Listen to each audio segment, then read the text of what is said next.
Cosby. So statements came out earlier this week that he filed in a disposition to a courtroom back in 2005 that was just released to the public today, that he did order a shipment of what are called Quaaludes. So Quaaludes are basically a drug that's used to mellow people out. It's used to sedate people. In essence, it's used as a partial date rape drug. So he confessed to that he wanted to use it in order for that fashion.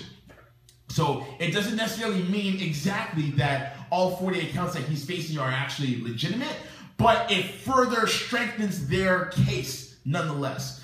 And one has to think that even though they are out of the statute of limitations, meaning that he cannot be charged and prosecuted for it, if they're still coming forward after 40 years that this happened, then one has to think that at least half of these cases went down. So on that note, Casey, what do you think about this? Man, looking at it, it's a very saddening thing, because like being a black male, it's like watching TV, you watch a lot of these father figures. Mm-hmm. So like you see a lot of them and you really hope the best for them. Like rest in peace, Uncle Phil. Like he was another one. He was everyone's uncle. Yeah, you look at these people and you look at them as father figures. Yeah. I can't speak for myself, but a lot of people actually never had a father figure around for that. Yeah. So in that sense, it's like he's letting down a lot of people, like a lot. I mean, it's like it happened a while ago, but come on, man, like gotta know where to put your pudding pop, bro. Oh my God, you are rude for that, man. Growing up, my dad was never there. Mm-hmm. My mom was my mom and my dad, so I never had that father figure around. So like Kay was saying, and like you were saying, we looked up to those guys as father figures, Uncle Phil, Bill Crosby.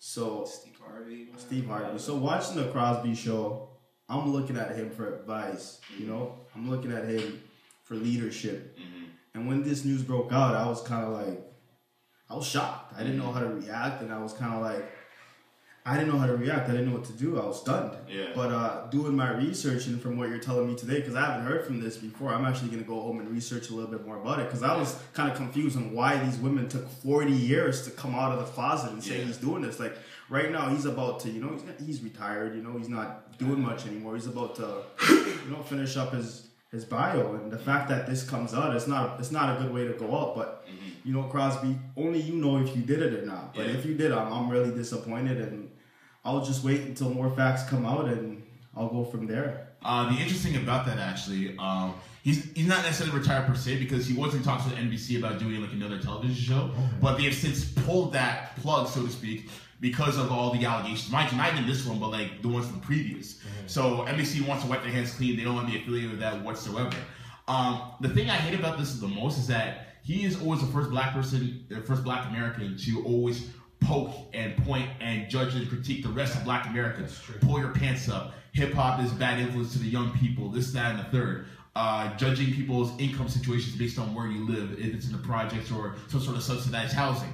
So for him to, kind of poke the bear, so to speak, or to point with dirty fingers, or the pot calling the kettle black, and for us to find out that he has multiple women calling him out on rape cases, it's a very bad look, to say the least, man. Especially when you are looked at as somewhat of a maternal parental figure, or like a surrogate parental figure, if any. Yeah. So it's disappointing to say the least, and it's very hard to get behind a person like that. The thing that's advantageous for him is that, again, he's outside the statute's limitations, meaning he can't be charged, prosecuted, or be thrown in jail for this. So I would say, use that opportunity to just fade into the background, man. Just stay away from the public and just live your life in retirement. You've made multi-millions through all your movies. I mean, this is the same guy that brought us Ghost Dad, that brought us The Cosby Show, The Cosby Mysteries, Fat Albert. Darndest thing kids say. Kids say the darndest things. A Different World, actually, is spun off from The Cosby Show. So it's a shame, man. So I hope he does some soul searching, does right by himself and by other people, and just fade away. Just fade away. That's all you need to do at this point in time right now.